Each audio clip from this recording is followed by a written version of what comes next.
Bem-vindas e bem-vindos ao Papo do Especialista. E hoje nós temos o professor Mendonça de Barros para conversar um pouco sobre as perspectivas da economia brasileira.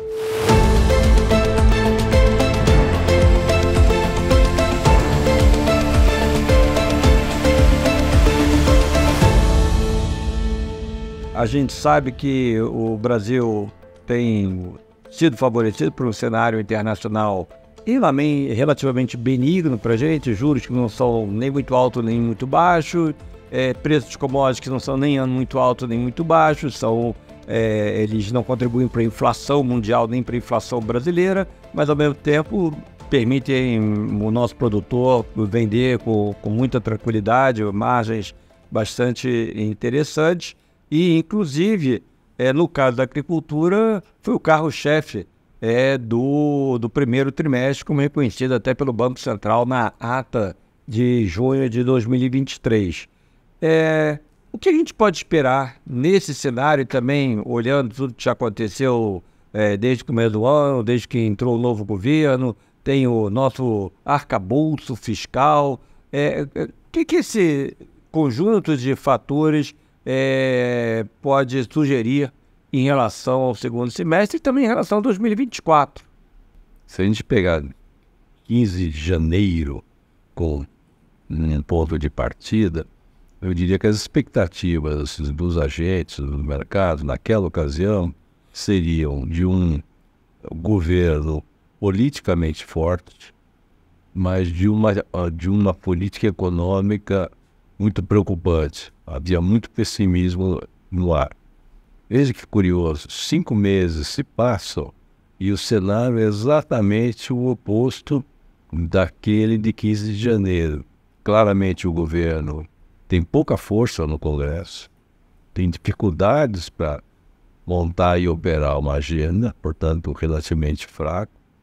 E a agenda econômica, de onde muita gente não esperava boas notícias, ela andou muito melhor do que se poderia imaginar, podendo dizer que nós estamos chegando nesse final de ano, de semestre, até com expectativas bastante positivas. O que acabou acontecendo que nos levou a isso? Primeiro, duas coisas circunstanciais que você acabou de mencionar. O cenário internacional nos favoreceu. E segundo, a safra foi espetacular. Uma safra como a que ocorreu não vai se repetir nos próximos 4 a 5 anos. Por quê? Porque como no ano passado o clima tinha cobrado um imposto, digamos assim, a produção foi menor do que o potencial, mas mesmo assim os agricultores voltaram a se utilizar de muita tecnologia e agora, exceto pelo Rio Grande do Sul, o clima foi favorável no Brasil inteiro. A safra foi literalmente espetacular.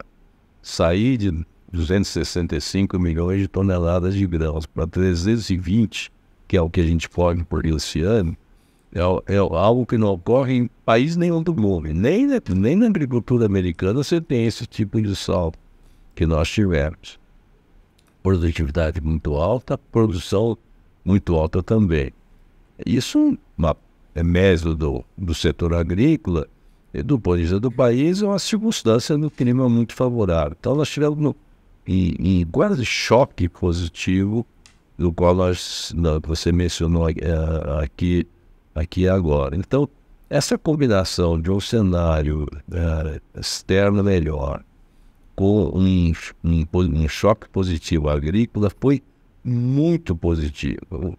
Do ponto de vista de PIB, né, de atividade, de irrigar o interior, e do interior você espalhar para todos os lados, mas criou também uma coisa inesperada, um bônus adicional inesperado, que foi o quê? Como a produção foi muito grande, o sistema não teve condições de armazenar e exportar na velocidade necessária para você ir escoando esses volumes muito grandes. Qual é o resultado disso? Aparecem deságio nos portos, e os preços no interior começam a cair. E, com isso, há uma redução drástica no preço dos alimentos no atacado e que agora está chegando em larga escala no varejo, já perceptível por toda a população praticamente. A isto se somou uma outra circunstância, que é o fluxo cambial enorme, parte de entrada para o investimento direto estrangeiro e parte pela balança comercial mesmo. E com isso, né, o dólar veio para baixo de 5, o que fez e gerou uma situação de uma forte deflação na área de bens. E isso começou a puxar a inflação para baixo, embora tenha até hoje uma certa resistência nos serviços. Ou seja, os serviços core, eles caem de preço mais lentamente, mas o conjunto da inflação está caindo. Com a gestão que vem sendo feita pelo Banco Central, de uma política monetária efetiva, né? Aí o resto vai se complementando. Então, o resultado desse é uma inflação claramente cadente. E a inflação decadente, ela curiosamente ajuda a atividade econômica, né? Tá. As famílias ficam com um pouco mais de dinheiro e isso acaba dando um fôlegozinho para outras atividades. Exatamente. Né? Então, isso a gente está vivendo um pouco. Ele vai viver muito mais no segundo semestre. Que ainda está para chegar no varejo todo efeito da queda do atacado. Porque isso é bem documentado, né? Quando o preço no atacado cai, o varejo, no primeiro momento, melhora a sua margem. Depois que a competição entre entes de varejo leva às promoções, aos descontos e tudo mais, e aí que vai chegar de verdade para bens, né? Onde o IPA de bens industriais veio negativo há meses. É uma coisa que raramente se vê no Brasil, né? Teve meses, o IGPM teve a maior queda da história. Né? Isso deve chegar e vai chegar no bolso do cidadão. Isso é muito bom e o próprio Banco Central reconhece um pouco disso. Você veja que isso acontece sem detrimento da renda do produtor agrícola. Sim. Porque como ele colheu muito mais, o preço é menor, mas a receita total ainda se mantém. E a queda no preço industrial tem tudo a ver com o cenário internacional, que desmontou aquele grande pressão que foi até o começo da guerra da Ucrânia. Isso. Da Covid, o custo de transporte internacional voltou ao normal. Um container na China para o oeste americano era $1.000 e poucos, chegou aí a $18 mil, voltou para $1.000 e poucos. Ora, isso faz uma diferença nos custos das empresas que é significativo, né? E você tem toda a razão de que para as classes C, D e E, o grande ganho efetivo está na redução do custo de alimentação, porque é onde vai o grosso do dinheiro. E aí tem a última parte dessa história, e aí é o mérito, então, da equipe econômica, é o fato de ter construído duas coisas. Uma regra fiscal. O nome acabou sendo meio esquisito, eu acho curioso esse nome. Mas, no fundo, é uma regra fiscal complexa, né? Mais uma regra fiscal, embora muitas pessoas dela não tenham gostado, mas todos acabaram concordando, a partir de março, abril, que ela elimina o que se chama o risco de descontrole, o chamado risco de cauda. E, nesse sentido, longe de ser uma regra completa, ela é uma primeira formulação, digamos assim, mas que eliminou o risco de descontrole. E isso começa a fazer efeito. E, em segundo lugar, foi ter conseguido negociar com o Congresso o avanço da reforma tributária, que é algo que não é de hoje, está no Congresso e no Executivo há muitos anos, mas que assim como ocorreu no governo Temer, com a previdenciária, ela é vista por todos como algo que amadureceu e agora tem chance de sair. Quando você soma esse conjunto, a gente tem um efeito, de um lado, surpreendente, que é difícil, muito não seria simples em janeiro você montar o cenário da nossa natureza. Ele foi sendo formado e consolidado, né? Foi surpreendente, mas surpreendente positivo. Por quê? O resultado, no início do ano, que se projetava era uma inflação relativamente elevada, em todas as... Agora existe até o risco de cumprimento da meta, né? Pelo menos da inflação ficar dentro da banda da meta já em 2023, né? Esse é inesperado. É isso aí. Falar um pouquinho de política monetária, né? Primeiro é o seguinte, o Banco Central sinalizou na ata aí do final de junho que ele está quase lá. Havia um grupo que já achava que estava pronto, pelo menos para sinalizar. O outro ainda tinha dentro lá do Copom, né, que é o grupo que decide a taxa de juros. Havia um outro que ainda queria ver mais alguma coisa, mas pelo menos, vamos lá, houve uma conversa e com isso parece haver uma sinalização clara que, se nada de descarrilhar, ele poderia começar a cair a taxa de juros um pouquinho, né? E em agosto, aí de parcimônia, quer dizer, deve ser 25 pontos base, 0,25% e tal. A minha pergunta seria o seguinte, é lógico que todo relaxamento da política monetária sempre dá um alívio e coisa, né? Mas até para aqueles que estão preocupados, poxa, mas não é cedo demais de começar a fazer esse relaxamento, o Banco Central assinalou também hoje, que ele depois lá de umas tantas análises, avaliações, o tal do risco neutro, ou juros neutros, aqueles juros com a qual a inflação em princípio não deve acelerar, seria de 4,5%. Como é que chega lá, tem, no meu caso, discutir aqui. Mas isto significa que mesmo que ele continue,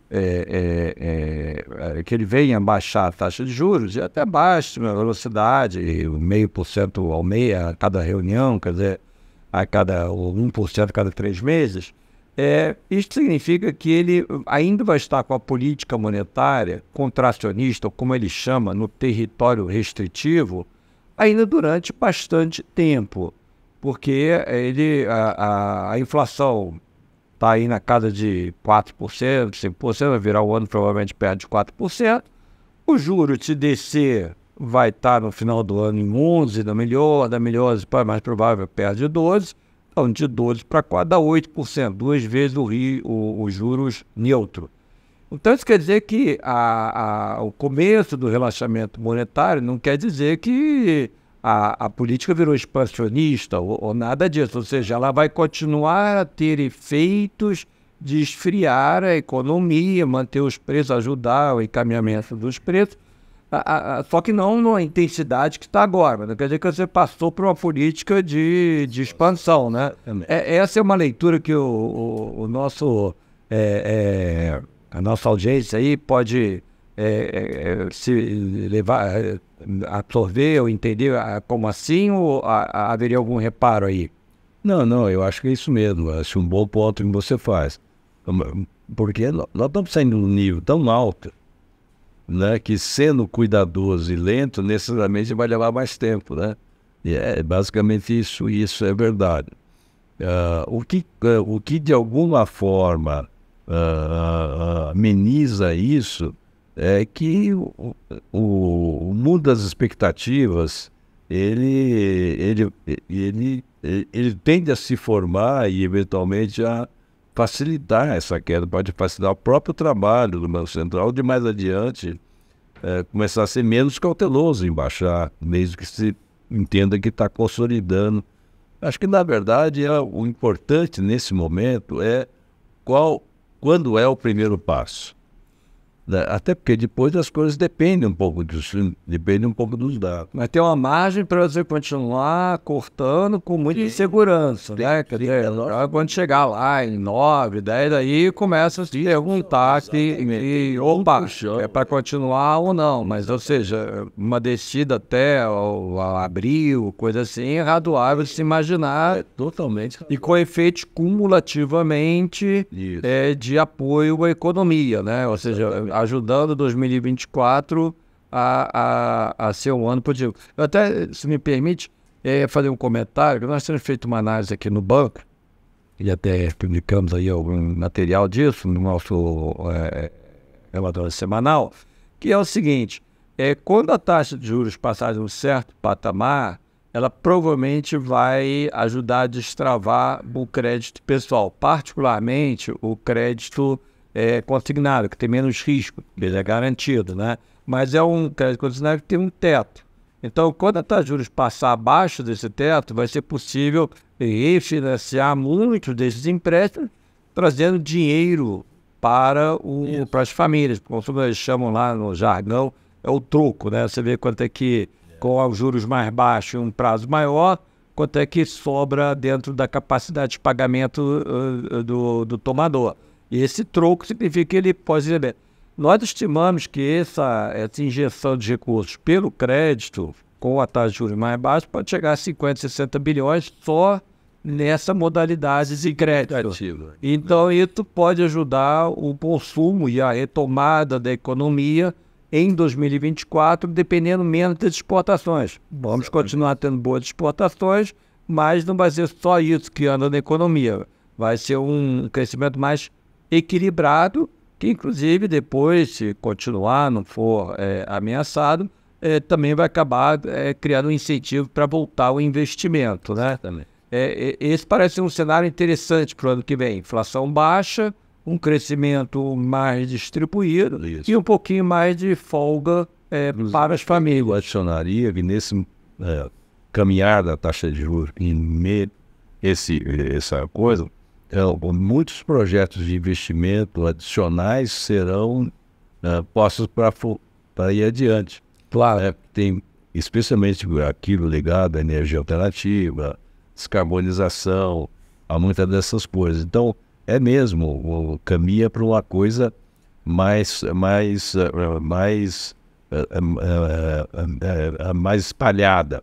O construção civil e o taxa voltando são um pouco da mesma coisa. O mercado hoje está muito travado, a esse preço do financiamento não tem jeito. A poupança está caindo, o estoque de poupança, com o reequilíbrio da taxa de juros, isso facilita. Pode facilitar. Inclusive com sinais importantes. Hoje tem um excesso de energia, está todo mundo preocupado que tem muita energia elétrica, mas se a economia volta rapidamente, consegue absorver esse excesso. E aí estimula um novo investimento. Então, portanto, é um cenário bem razoável.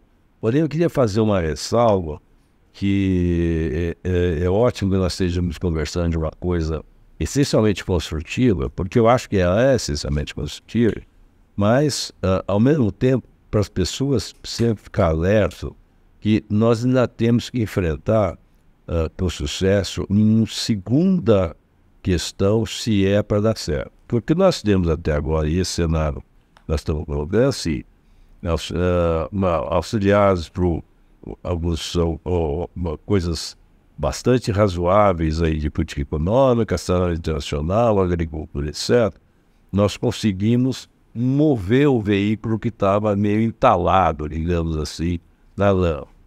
Agora, daí não sai sustentabilidade, sai uma melhora de desempenho super bem-vinda, uma melhora de bem-estar, especialmente das famílias de poder aquisitivo menores, que podem voltar ao consumo, e o teste de verdade, isso vale para a política monetária, mas é muito mais para a política fiscal, sem dúvida. Nós vamos ter que ter uma segunda rodada do arcabouço, alguma coisa que evite cair na tentação, agora tudo deu certo, então vamos começar a gastar com mais intensidade, tá certo? Essa é uma boa alerta. Então, assim, nós temos uma possibilidade, uma perspectiva de um segundo trimestre com inflação mais baixa, um pouquinho mais de poder de aquisitivo, ainda que o próprio Banco Central preveja uma demanda doméstica ainda bem moderada, né? Não é uma recessão, desemprego, mas ainda não vai se ver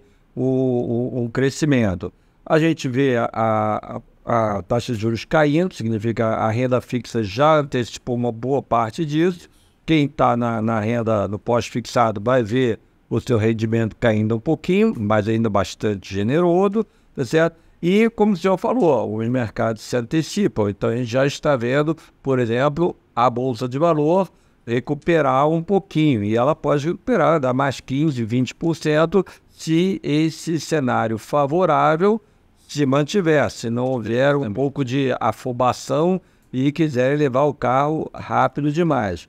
Uma possibilidade de orientar a economia e evitar esse risco de gastar por gastar para apenas aumentar a demanda, parece estar sendo endereçada por um outro tópico que o ministro Haddad tem se referido de tempos em tempos, que vai muito em linha com algumas coisas que o professor falou. O que é o que ele hoje chama do nosso plano de transição ecológica.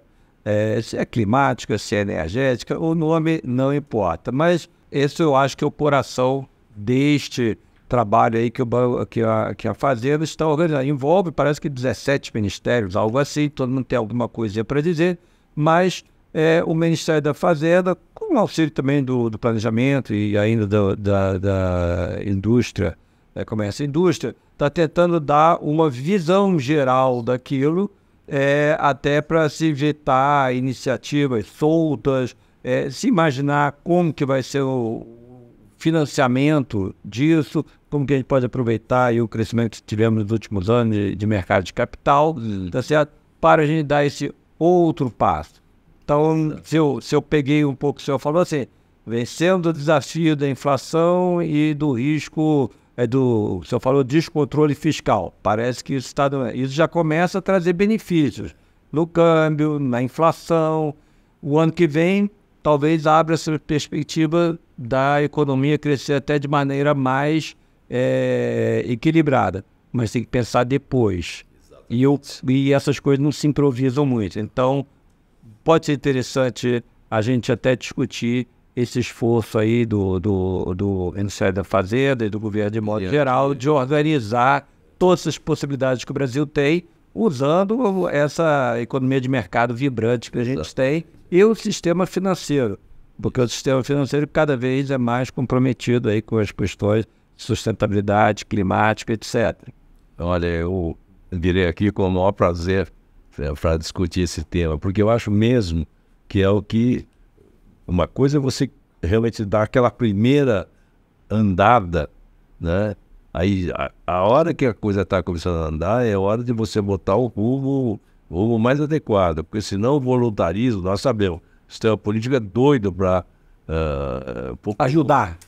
Como o jogo de futebol de menino de 6 anos, né? Todo mundo quer fazer o seu gol e correr atrás da bola. Na verdade, tem que estar preparado para cruzar a bola e estar na posição certa, né? Nesse sentido, nós temos coisas extraordinariamente positivas, né? Começar do fato que agora está começando a ser reconhecido, mais geral, mas 85% da nossa matriz elétrica é sustentável. Isso é extraordinariamente maior do que a média global. Então nós temos muitas coisas nessa direção, tem muito mais coisas que ainda que não seja reconhecida pela nova tarifa na CBAM da União Europeia. Obviamente. Considera o escopo 2. Mas isso para a próxima conversa. Muito obrigado pela oportunidade, muito obrigado a todo mundo que esteve com a gente durante essa conversa.